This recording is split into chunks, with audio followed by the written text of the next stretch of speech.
Welcome back to another episode of 40 Facts about the 40K universe. I am your host Gershwan and you are watching One Mind Syndicate. Today we continue talking about the Imperium's timeline as we get into the Scouring. These are the events that happened after the Horus Heresy. If you have not checked out our Horus Heresy playlist, please do that so you can have a little bit of background knowledge. If you know what the Horus Heresy is, then just let's get into this video. Remember, if you have any suggestions, please comment down below with suggestions followed by whatever topic you want us to create a video for. Let's get into 40 facts about the Great Scouring. The Great Scouring, or simply the Scouring, was the Imperium of man's great counteroffensive against the traitor legions. It began immediately after the end of the Horus Heresy, following the death of the War Master Horus and the failure of his siege of the Imperial Palace during the Battle of Terra. The bitter fighting of the Horus Heresy was only the beginning of a new age for mankind, founded in blood, battle, and the living enshrinement of the Emperor as a god. After the death of their leader, Horus, the traitors splintered and dispersed, but many hard battles remained. The fleeting Imperium was wrestled back from the brink of destruction by those who remained staunchly loyal to the Emperor's vision of humanity. After the death of Horus, those traitors who had not been slain outright during the siege of the Imperial Palace fled before the vengeful wrath of the Loyalist forces. Many made good their escape into unexplored space, or disappeared into the Eye of Terror or other lesser-known warp rifts.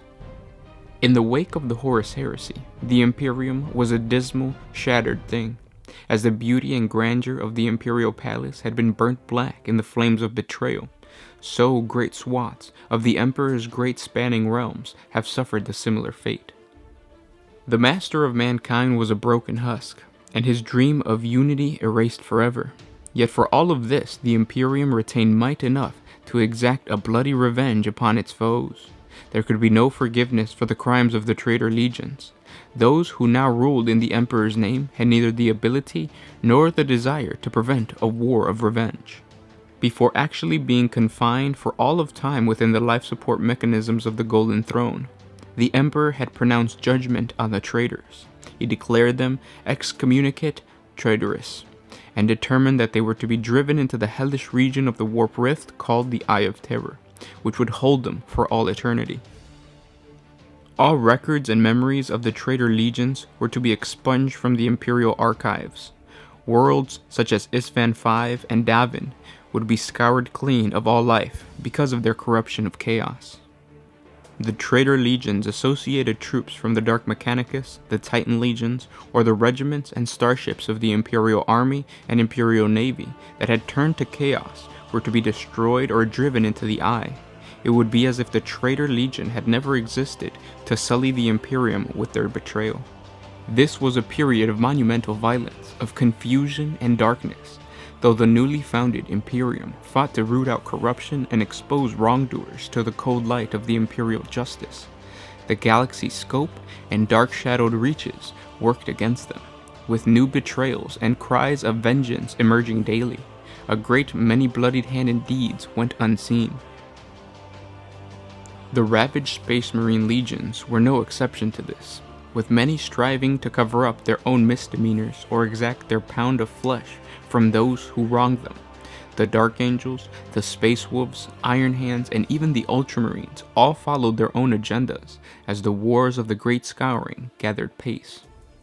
Fighting continued for another 7 standard years after the heresy had ended, with Horus's death on the bridge of his great flagship, the Vengeful Spirit, before the traitor forces were wholly destroyed or exiled into the Eye of Terror. Many chaos-corrupted star systems were cleansed and placed under the watch of the newly born Inquisition. Horus's death had not ended the fighting, but it had renewed the resolve of the Loyalists to destroy the traitors. Many Imperial worlds during the heresy had refused to commit their forces to either side, or to secede entirely from the Imperium to regain their independence.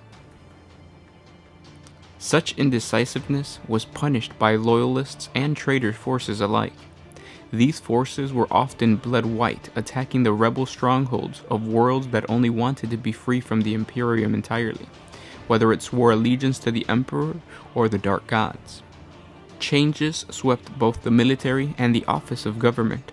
The Space Marine Legions, the vast fighting formation, so instrumental in mankind's victories during the Great Crusade, was broken down into many smaller chapters comprised of about 1,000 Astartes. Overseen by Gilman, the Primarch of the Ultramarines Legion, he penned his magnum opus, the Codex Astarte, a great and sacred tome which covered every conventional topic of military, organization, strategy, and tactics. This transition allowed for great tactical flexibilities, without placing the command of an entire Space Marine Legion into the hands of one individual. Never again would the awesome power of 100,000 Space Marines be misused. The loyalist Space Marine Legion that had been decimated during the dropsite massacre of Isfahan V, the Raven Guard, the Iron Hands, and the Salamanders, were slowly re-established using what little gene seed the survivors had managed to escape with. The original first founding Space Marine Legions were divided into smaller successor chapters. One chapter maintained their parent company's original name, badge, and color, while the remaining chapters took new names and heraldry. These original chapters are known as the second founding chapters, which occurred in the early 31st millennium, which coincided with the beginning of what was known as the reformation of the Imperium. With the Emperor confined to the Golden Throne, and the Imperium left effectively leaderless, the forces of chaos and all of the enemies of the Imperium, like the Orcs and Eldar pirates, swept down on the defenseless worlds which had already been ravaged by the terrible fighting during the heresy. With so much of its strength siphoned off fighting heretics, many colonized planets were ripe for invasion. Sensing this, these predatory aliens closed in on all sides until on every frontier, worlds burned and were lost.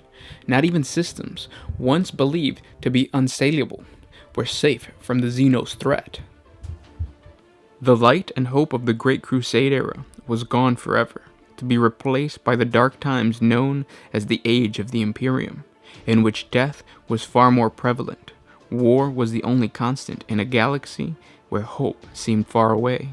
Without the Emperor to lead humanity directly, the sheer threats that the galaxy presented to human life led the High Lords of Terra to create an imperial administration that was increasingly authoritarian, highly bureaucratic, ponderous, and often uncaring towards the individual human lives, as long as its authority was maintained.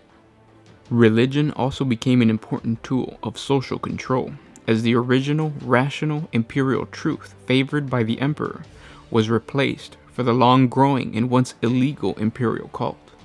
As the vengeance campaign known as the Scouring swept back over the human-controlled parts of the galaxy, these new sects followed closely behind.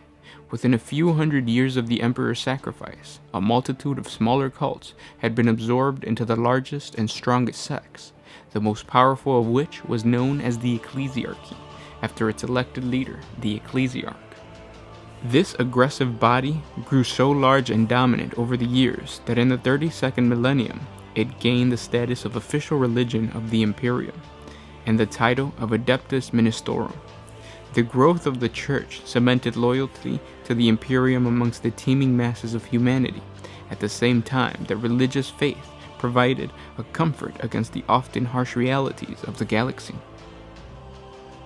The military forces of the Imperium were reorganized and redeployed, and gradually the remaining followers of Chaos were forced to flee into the galactic west, to the massive warp rift, the Eye of Terror.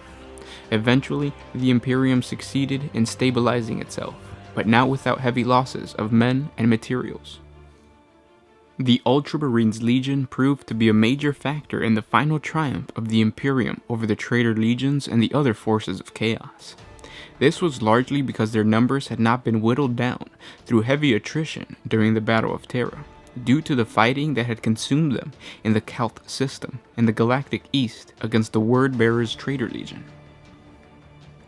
Gilman, the Primarch of the Ultramarines, was the greatest human military strategist alive after the Emperor's interment, and rallied the other loyalist Space Marine legions to act as a bulwark against all enemies of the Imperium.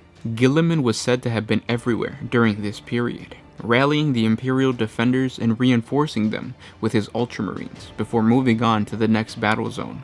Never once did the Space Marines take a step back, So strong was their faith in the Imperium, the Emperor, and Gilman's tactics. The Emperor's dream of a new age of enlightenment, a time when mankind was to be free from superstition and ignorance, has turned out very differently from the galactic Imperium he founded. The Great Scouring was followed by a 10 millennia long era known as the Age of the Imperium. It is an age of tyrants and of unreason, an era of stagnation and intolerance. His people have regressed into religious worshippers, while the Emperor sits immobile, his thoughts unknown. The immortal being whose will exacts over 1,000,000 worlds is unable to lift even a shriveled finger. Though the Imperium succeeded in preventing its death at the hands of the forces of chaos during the heresy, the cost of that conflict was the better future for humanity that the Emperor had hoped to create. And those were 40 facts about the Great Scouring. I hope you guys enjoyed this video. Now, the Great Scouring is filled with a bunch of like small little battles and stories that we're going to get into. If you guys have any in particular that you want us to create a video for, please comment down below and put suggestion followed by the battle, the topic, or whatever it is that happened during the Great Scouring. Thank you guys so much for liking, commenting, and sharing this video. Please share this on Facebook, and please like this video. By you guys liking, it seriously helps out the channel tremendously. So again, thank you. We're almost at 40K subscribers. That giveaway is coming.